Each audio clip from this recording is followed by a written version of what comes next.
Afternoon, everyone.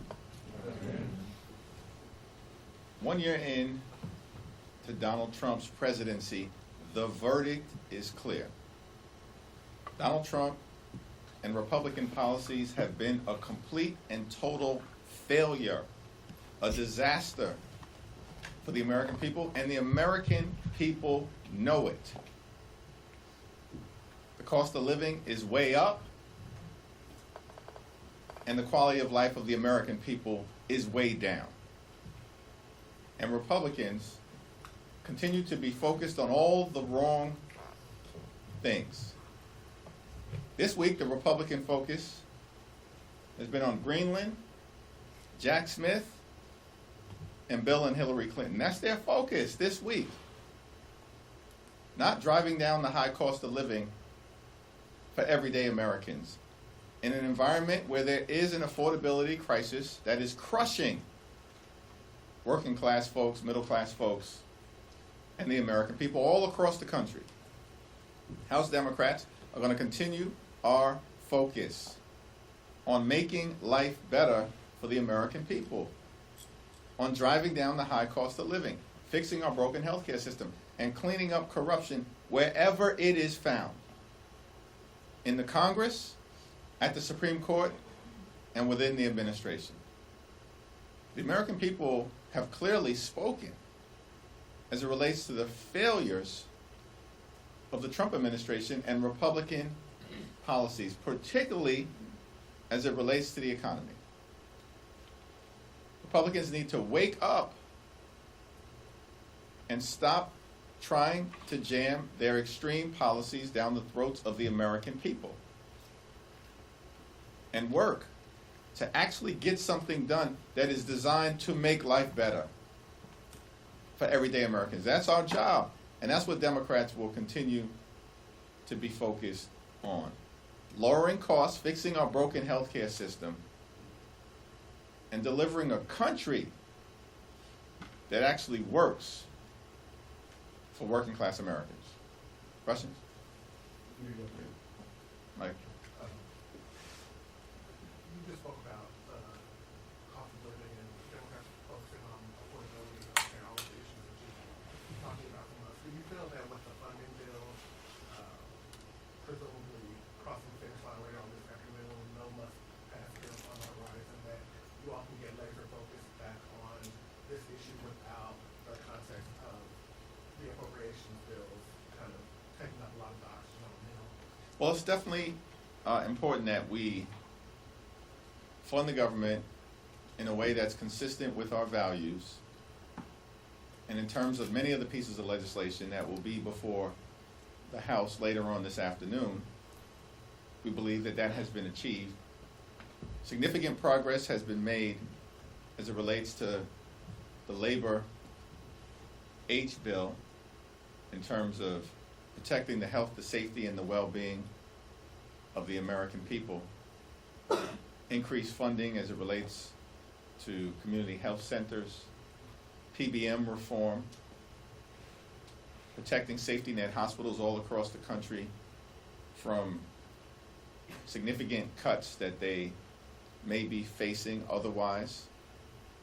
These are all modest steps in terms of progress that has been made for the American people, but certainly as we emerge from the appropriations process, perhaps this week in the House, next week in the Senate, there are still so many issues that will require the Congress's attention because of the damage that Republicans have done throughout their first year to the American people. This is a group of people, these extremist Republicans, who enacted the largest cut to Medicaid in American history. We want to reverse it. Republicans want to double and triple down on it. Hospitals, nursing homes, community-based health clinics are closing because of Republican rotten policies in their one big ugly bill. Those policies should be reversed. Republicans are doubling and tripling down on those policies. The Trump tariffs are costing everyday Americans thousands of dollars in additional expense per year. They need to be eradicated, either by the Congress or by the Supreme Court. But Donald Trump and Republicans are doubling and tripling down on tariffs that are making life more expensive for the American people. There's a lot of work that still needs to be done for the American people, including the Senate acting on legislation we passed in the House to extend the Affordable Care Act tax credits. You had full attendance today. I want to get your reaction on that. There's been a lot of conversation around attendance on both sides. What's your reaction to the fact that all of your members? These are incredibly important issues that we are confronting on behalf of the American people, and we are going to continue to press for full and complete attendance as we move forward. Understanding that sometimes the challenges of life, particularly as it relates to medical situations or family situations, may result in a member or two missing a vote or two.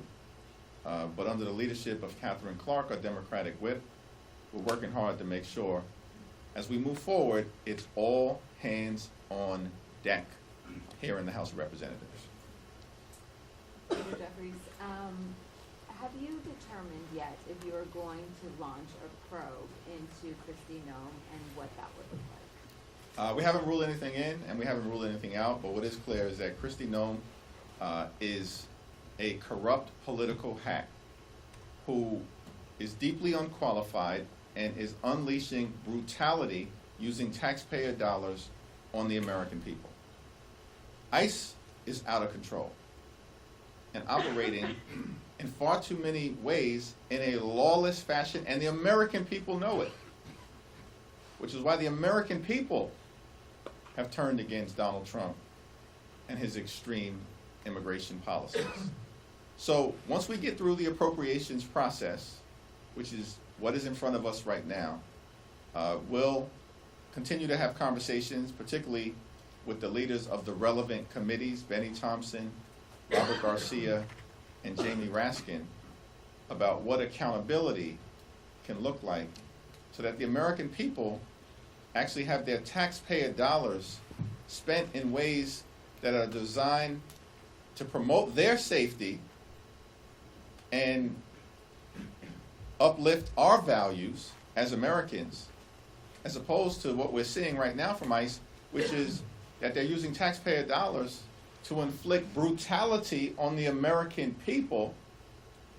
And in the instance of Renee Nicole Good, killing an American citizen in cold blood.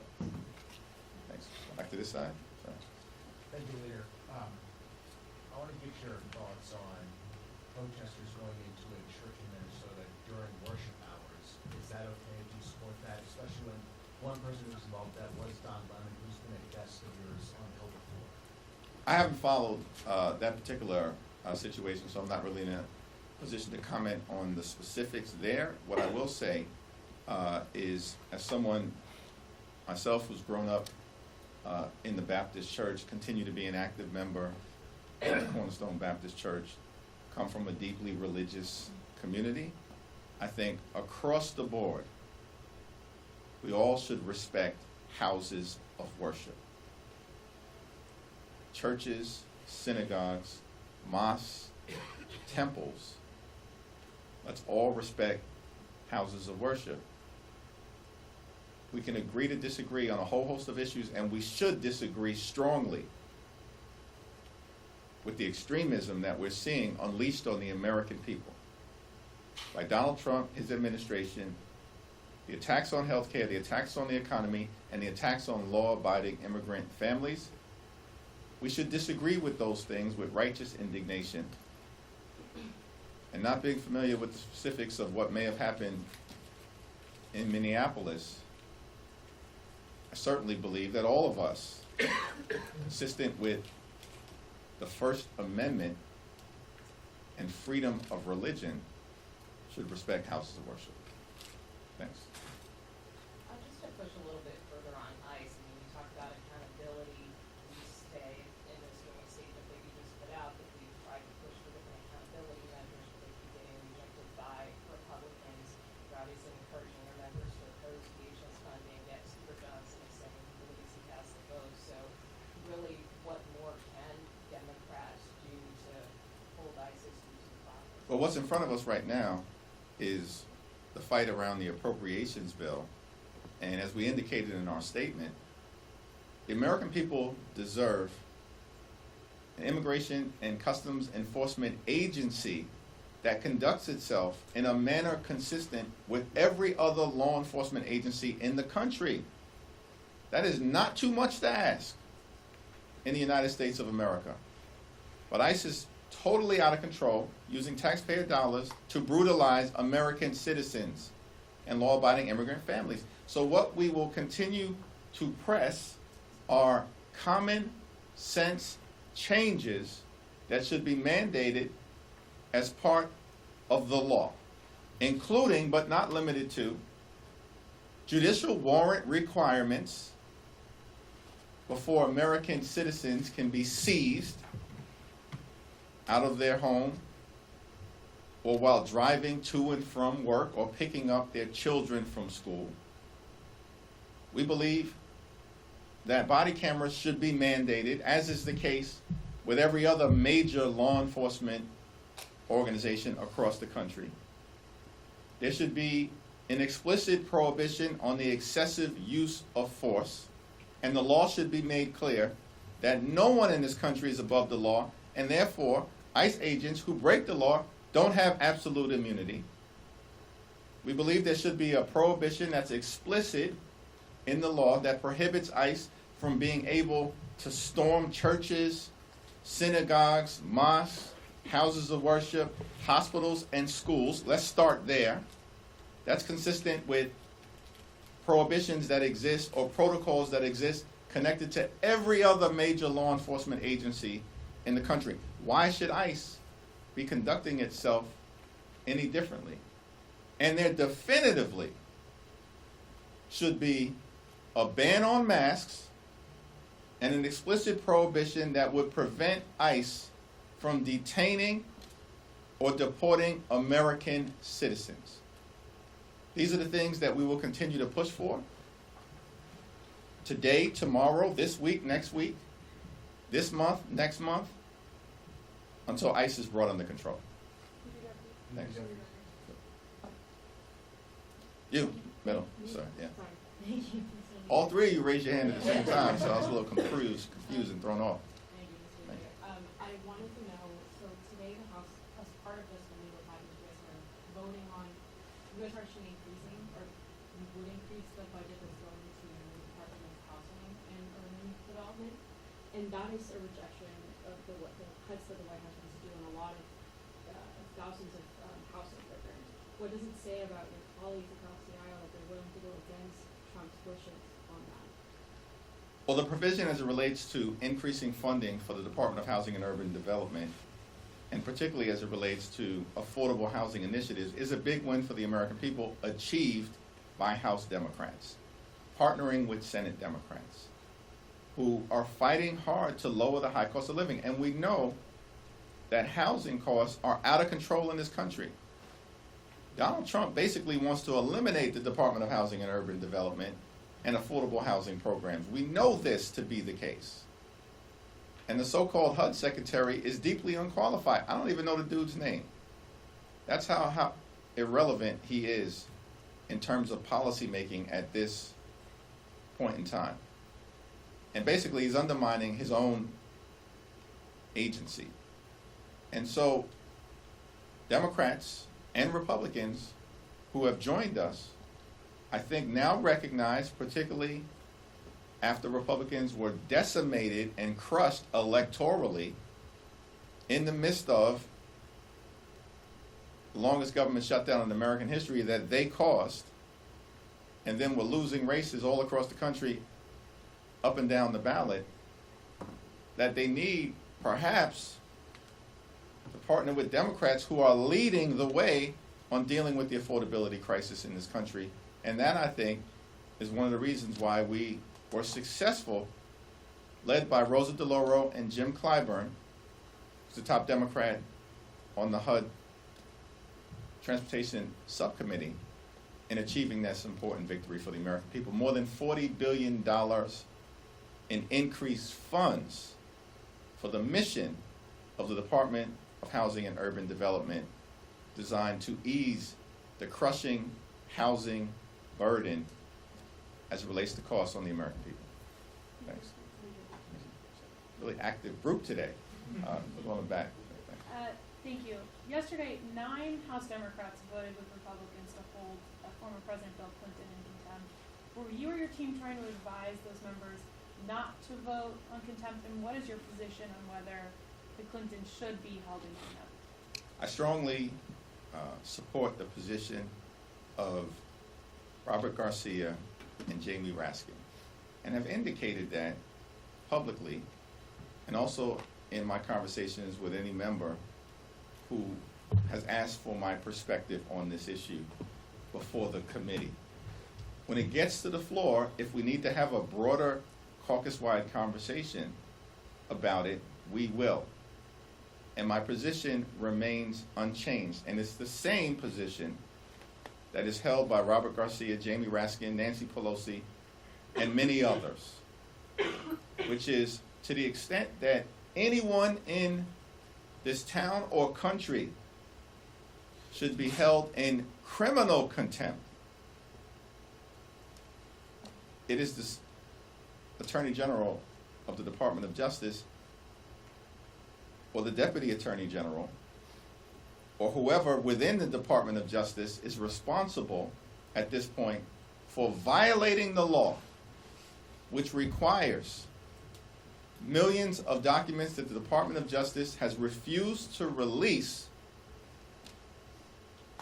without justification. In other words, there are more than 5 million documents within the Epstein files that the Department of Justice currently is under a legal obligation to share with the American people, consistent with the wishes of the brave, courageous Epstein survivors, and consistent with the law that Donald Trump signed. The Department of Justice was supposed to release those documents, 5 million documents, by December 19th. More than a month has passed. And the Republicans have shown no interest in actually compelling the Department of Justice to do what they are legally obligated to do at this period of time. That sounds to me like contempt. And we should start there. Do you think the Clintons have questions to answer for?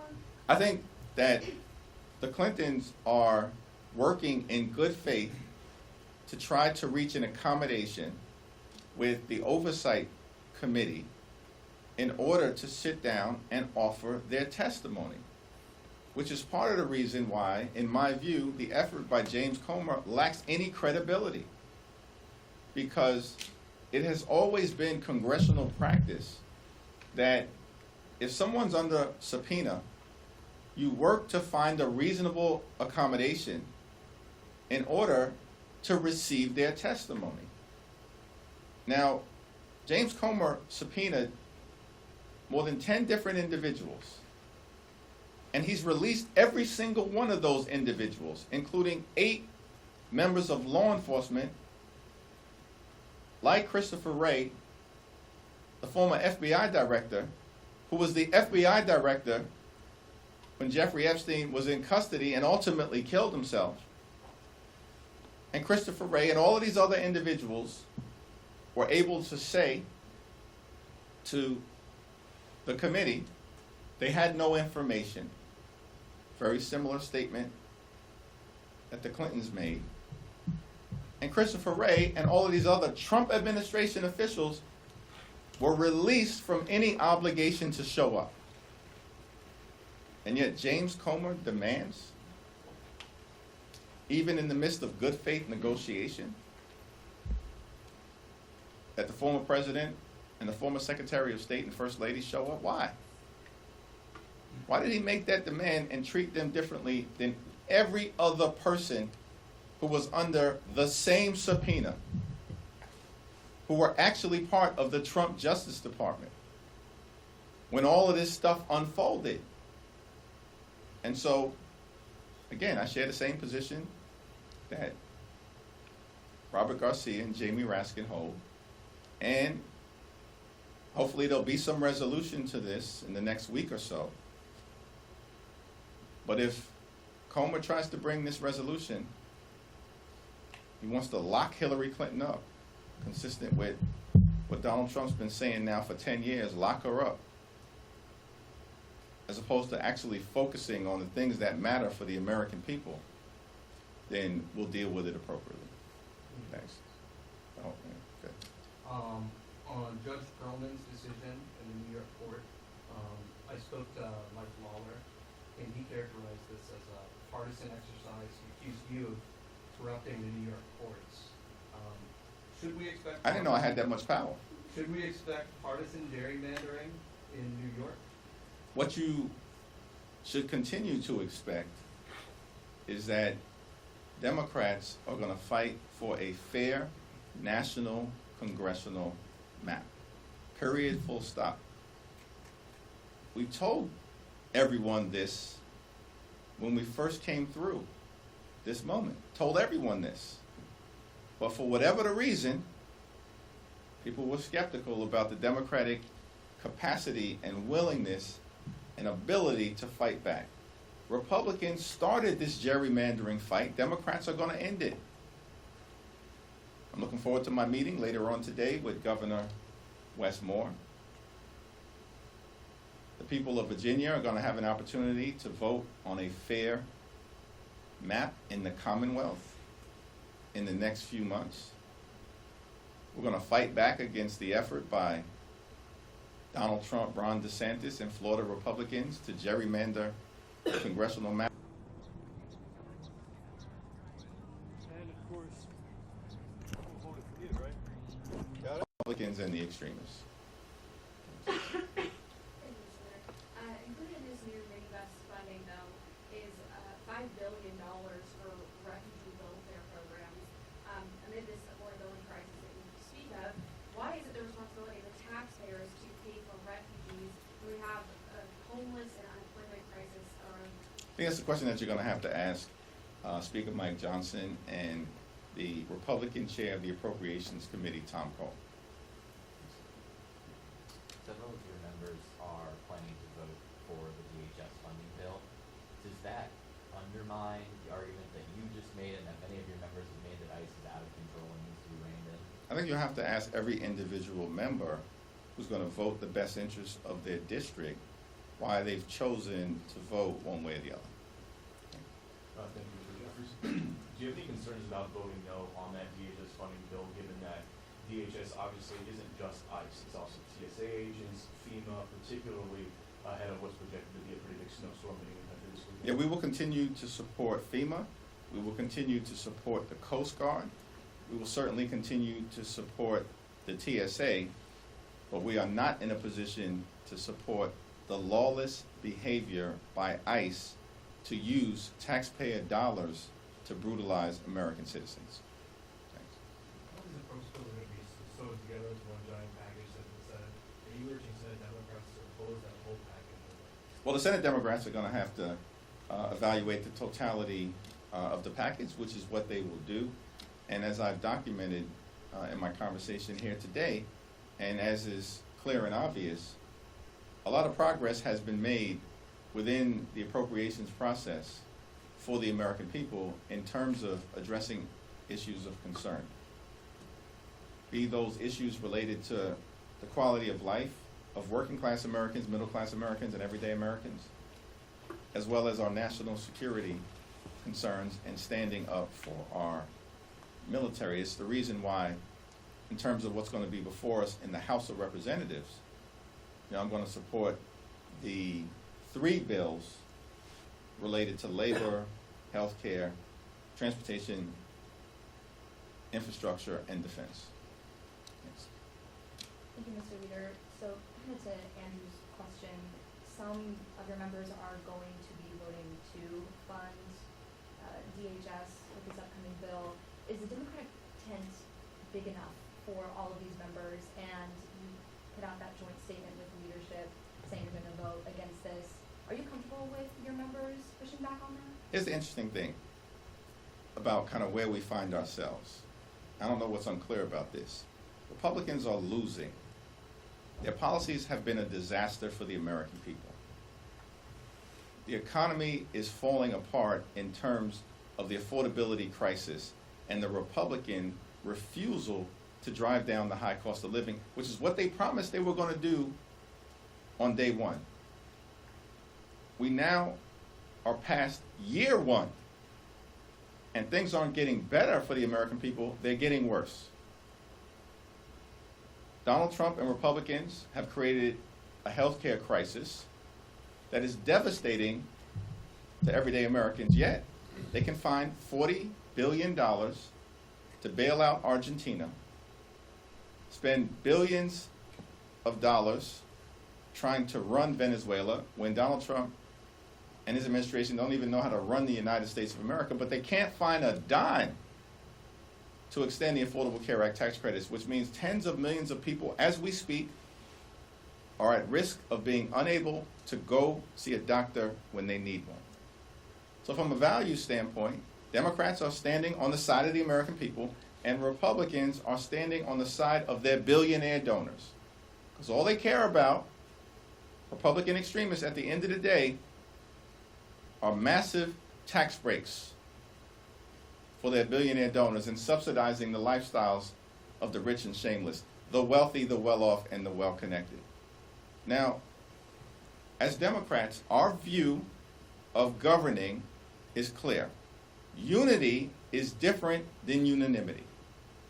In a representative democracy, the democracy that the framers of the Constitution and the founders of this country gave us 250 years ago, in a representative democracy,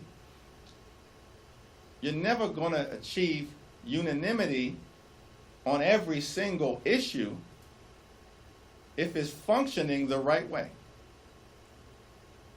You get unanimity when you have a cult. And that's what we have on the other side. Cult-like behavior. But we're not a cult as Democrats, we're a coalition. And so we strive for unity. And when it comes to the issues that matter for the American people, beginning with driving down the high cost of living and fixing our broken healthcare system and cleaning up corruption so we deliver a country that allows every single American who works hard and plays by the rules to be able to live an affordable life, a comfortable life, and the good life. Not too much to ask for, good paying job, good housing, good health care, good education for your children, and a good retirement. Democrats are completely and totally unified in fighting to make life better for the American people. Thank you, everyone.